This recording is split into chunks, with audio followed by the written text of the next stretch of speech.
Hello everyone, it is the middle of the night again, and I am soaking my feet again because I'm pregnant, and sometimes that pregnancy comes with a little bit of insomnia.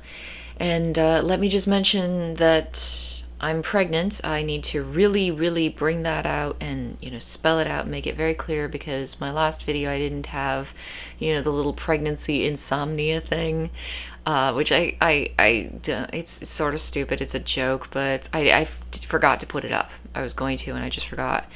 And some angry old man who hates women went on and told me that I was fat, I needed to lose weight, I needed to start growing my hair out, I needed to wear makeup.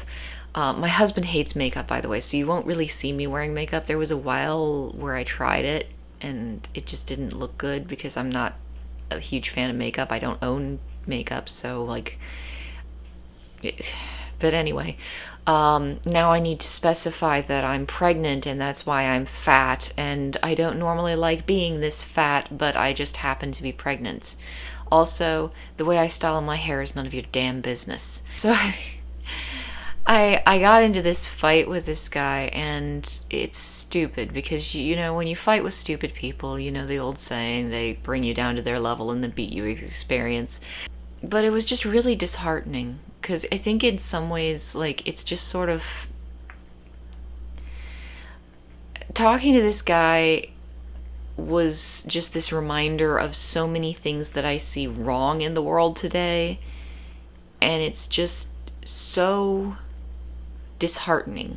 It's like this repeating pattern. I keep on getting into this shit. Thing number one, the guy was clearly misogynistic, because it was very obvious very quickly that the only thing he sees women as being good for is semen receptacles. I mean, he basically said as much. You look pretty for men, you get pregnant, and then you bear their children, and then you nurture their children. And that's all a woman is good for, so a woman shouldn't aspire to do anything more than that with her life. A woman shouldn't try to be intellectual, because men are better at it than women are. Let's just completely forget the fact that, men who have those opinions tend to have a very poor understanding of how statistics work. And I told him that, you do realize that outliers exist, and he's like, well, men are always stronger than women. I'm like, how do we go from intellectuality to physical strength? But again, I mean, don't expect logic. Just don't expect logic.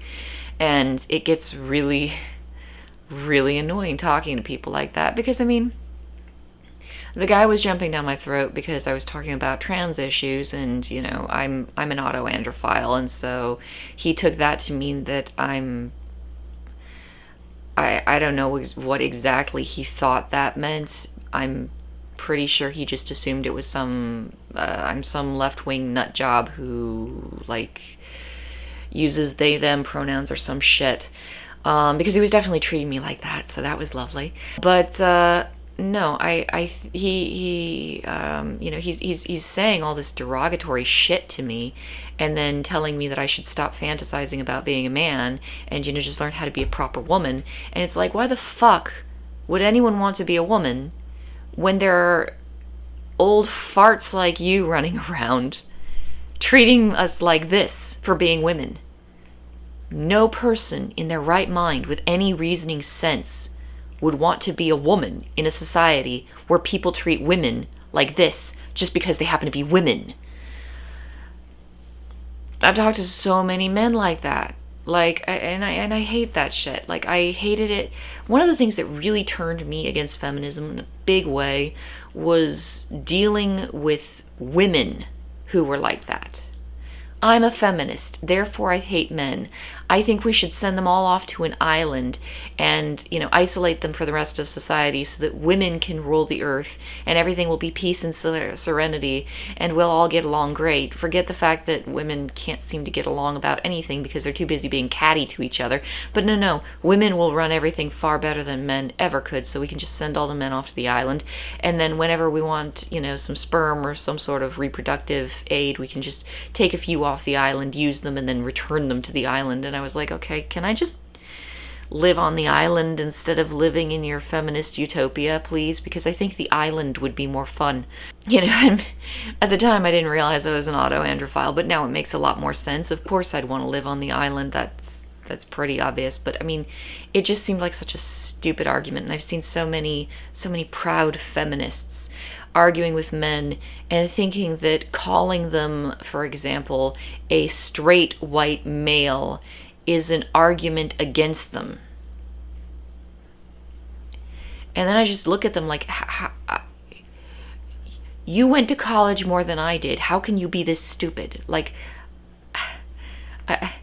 I don't understand it. I do not understand the logic. But they seem to think that demonizing someone by calling them a straight white male or any of the associated, categories somehow makes their argument more valid. And then I just couldn't stand it. I was like, these feminists, they're not capable of using logic for the most part. How often do I see a feminist using logic? Like, seriously, ask yourself this. How often do you see a feminist using logic? And I'm not talking about the TERFs, because the TERFs have a couple good arguments when it comes to the trans debate. I don't know how many arguments they have outside of the trans debate, because I'm extremely skeptical of feminists, because, once again, how often do you see a feminist using logic? In so many ways, I think feminists are part of the reason that I don't want to be a woman. I don't want to be one of those. I don't want to be so blindly entitled and so just completely oblivious to functional reality. Like, I'm a woman, I have woman power. What the fuck does that mean? Genitalia should not dictate a person's capacity to be useful in a society. I understand that women are just basically breeding stock. And if all of society broke down tomorrow and it was absolute chaos and men and women were just kind of struggling and living hand to mouth and all the infrastructure that we've grown up with completely evaporated overnight, men would end up forming violent little gangs and women would be chattel. I get it. I do, because that's just basic biology. You can use one man to get many women pregnant. You can't reverse that. You cannot use one woman to reproduce with multiple men successfully. Like, she can, maybe 5 or 6 kids. I'm doing 5. And I'm already feeling the strain pretty hardcore. Like, look at me not sleeping in the middle of the night again. But, a man technically can do the spray and pray method and just, a new woman every night. Biologically, that's just how we function. But when it comes to a society, a civilized society, a woman should have a capacity to go out and make her mark on the society in the same way that a man can. If I have a particular talent and I want to go and use that talent, I should be allowed to go out and use that talent. And if I happen to be good at that talent, then I should be recognized for my merit. That means that I should have more value in this society than simply being a cute sperm receptacle for men. And it further means that a man shouldn't simply be disregarded as a workhorse for women. In a civilized society, a human being should have a capacity to live up to their potential. That's the whole goal. That's the ideal. That's what we're all working for. And contrary to what so many men I've spoken to would like to believe, intellectual outliers do exist. Which means there are some women in this world who are very, very smart and very, very talented. And once again, they should be allowed to go out and live up to their potential instead of simply serving as cute sperm receptacles. And some of them will achieve more than men. Because some women, and this is how statistics work, folks, some women are intellectual outliers, which means that some women are more intelligent than the average man. No, we're not Mozart. No, women are not typically the highest intellectual beings. Men typically reach those highest pinnacles. However, men who don't understand statistics, which makes me think that they're men of average intelligence, they don't understand that just because a woman isn't at the very top of the scale when it comes to intellectual capacity, that doesn't mean that she can't be a level or two below that and still outdistance the average man by a significant amount. But no, men are better at everything than women, so women should just be cute sperm receptacles. I'm so sick of it. I'm sick of it when women do it and feminists are like the masters of this shit, which is why I don't like feminists. And then I go to the other side of the fence and I see a bunch of men doing it with the same self-righteous lack of awareness. And I'm just sick of it. Your genitalia should not dictate your potential in a society. Period. So I blocked the motherfucker. Because what else can I do? You can't get a reasonable conversation out of him. Like, you can't. So, I give up. And then I tried to make videos about other things, but it was kind of hard to concentrate because I kept thinking about this and thinking that there's got to be some sort of meaningful thing that can come from all this stupidity. And I don't know what it is. I get into these arguments with people online and they have this mentality. And it's this repeating problem that I just keep seeing all around me. Us versus them. I'm a man, you're a woman, so you're bad and I'm good, and I need to show you that I'm better than you are and really make you aware of my superiority, because I care so much more about winning than I do about facts. Or I'm a conservative, you're a liberal, or vice versa. I'm a liberal, you're conservative. I need to show you that I'm better than you. I need to win. I don't care about facts, necessarily. I care about showing you that I'm smarter than you, and better than you, and that my arguments are better than yours, even if I don't have any arguments. The whole point is that I need to win, because winning feels good. And my team needs to win all the time. And I see it again, and again, and again, and again. I love contentious subjects. I absolutely love them. That's why I'm talking about a lot of trans stuff. I mean, yes, it has a personal aspect because I'm an autoandrophile and I just figured that out recently and it kind of blew me away. But it's also a very contentious subject, which means there's a lot of information to unpack. People don't get really, really heated about an issue if it's not important. So why is it important? What are people so upset about? What is the issue itself? And I'm finding the more I look at it that the issue isn't necessarily all these superficial things everyone's talking about. It's some really deep underlying issues. We don't have a good definition for what it is to be transgender. And because we don't have a good definition, there's a lot of confusion about it. And because there's a lot of confusion about it, there's a lot of miscommunication and a lot of misunderstanding. It's a fascinating subject. But I keep seeing, I saw the same thing with abortion. Abortion is a fascinating subject. There's a lot of miscommunication with abortion. I see both sides saying a bunch of shit that isn't true with abortion. It gets very annoying. People they hear some interesting talking points and they kind of agree with them, and so they take those talking points and they repeat them without ever fully understanding the nuance behind those talking points, because that would take work and it would take time, and most people don't have the time and the energy to put into it because they're trying to live their lives.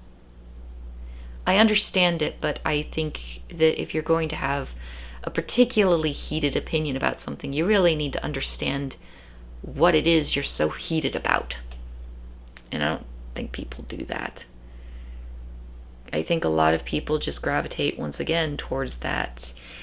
I'm on team A, you're on team B, my team needs to win because I need to feel good.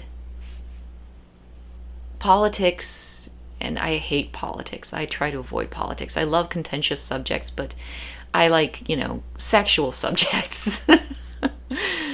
I've spent most of my life working with sexual matters, first as an exotic dancer, now I'm a mom.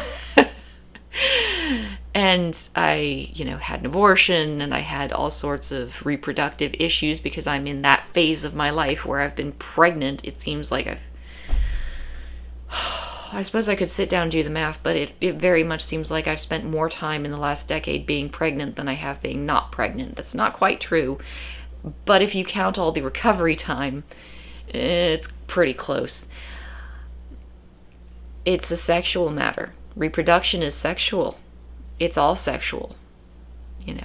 It's fascinating stuff. The human sexuality is this vast and fascinating thing that nobody's comfortable talking about. So it's really cool. But I see the political parts of it. Anytime that politics kind of intrudes into this area, and it's just messy. Because nobody wants to think with politics. They just want to win. They want to feel superior. It's disgusting. I'm really tired of politics. I should probably start talking about non-political subjects. I have a sexual topic that I need to make a bunch of videos about that has absolutely nothing to do with politics. Well, I take that back. It has virtually nothing to do with politics. I'm sure that there's underlying little snarls and tangles of, social zeitgeist that fall into it. But, for the most part, it's pretty apolitical. I could talk about that. It's far less contentious, and in some ways I would say far less interesting. But, at least then I wouldn't have to deal with a bunch of assholes on the internet who don't really care about anything except for winning. I talked with one guy, and he was arguing with me and arguing with me and arguing with me. We were on chat, and I kept agreeing with him because I agreed with him fundamentally. He was getting a few facts wrong, but I was like, basically, yes, you're right. But he didn't know that I was agreeing with him because he didn't actually know what I was saying. So he kept telling me I was wrong and then repeating those facts that he had originally put out. And finally it was like I felt like I was banging my head against a brick wall. It was like, dude, I am agreeing with you. I have been agreeing with you for the last several messages back and forth that we've been sending.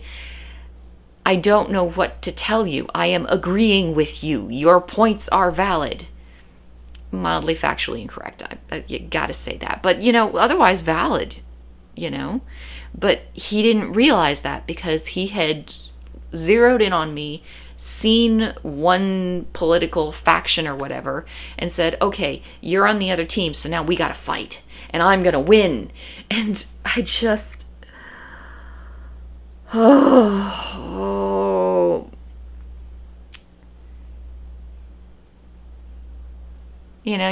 take times like that, I like to just unplug from the internet. Because, the videos that I've already put out. So I'm going to get comments on those videos, no matter what, as time passes. I'm still going to get comments on my stripper videos. I still get comments sometimes on my abortion videos whenever something in the news comes up that's abortion related.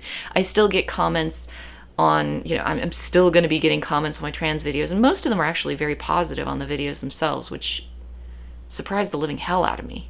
I wasn't expecting that. But yeah, so far I've been kind of surprised by how positively the things I've said have been received. I was not expecting that. Honestly, I figured that I would get the same treatment that I've been getting from a lot of, right-wing folks lately. Okay, you must be in the other team because you're not agreeing with what I say, therefore you're bad and I need to fight you and prove my superiority. And I haven't been getting that. Like, I've gotten a lot of people who are like telling me that the things I have to say are thought-provoking, which, if you're one of those people, thank you very much. It means a lot to me. And those are the people I make my videos for. Like, I don't make my videos to really cater to one side of an argument or another. I don't see much point in that. Arguments don't get resolved by one person browbeating the other one down until eventually they feel like they're the winner. Problems don't get solved that way. And so I don't see the utility in it. Like, consuming massive amounts of self-affirming stuff that makes you feel good about yourself and doesn't make you question anything that you think you know. That's great if you want to feel good. Personally, I prefer eating chocolate. But if you want to learn, if you want to grow, and if you want to actually find solutions to some of these very contentious issues, I like looking at them. I like studying them. I like really, really picking them apart and trying to see what the different layers of these things are. And, I do that because it's an intellectual exercise for me. That honestly, that's what makes me feel good. The learning, the discovery, the coming in with one set of preconceptions and then slowly over time revamping those and building up a new set of understandings about how the world is put together. A more refined set of understanding about how the world is put together. That's fun. But I don't see many people doing that. And I wish I could see more of them. It doesn't sell. It doesn't sell. That is a problem. It doesn't generate a hell of a lot of clicks. I'm not particularly interested in generating clicks. This is a hobby for me. A fun hobby, but it's a hobby. And when I get too jaded, I just want to kind of disconnect and live in the real world for a little while, because people in the real world are very nuanced. And that's nice. Anyway, I hope you are all having a lovely week, and I hope you are all having an easier time sleeping than I have been for these last couple nights. I'll talk to you guys later.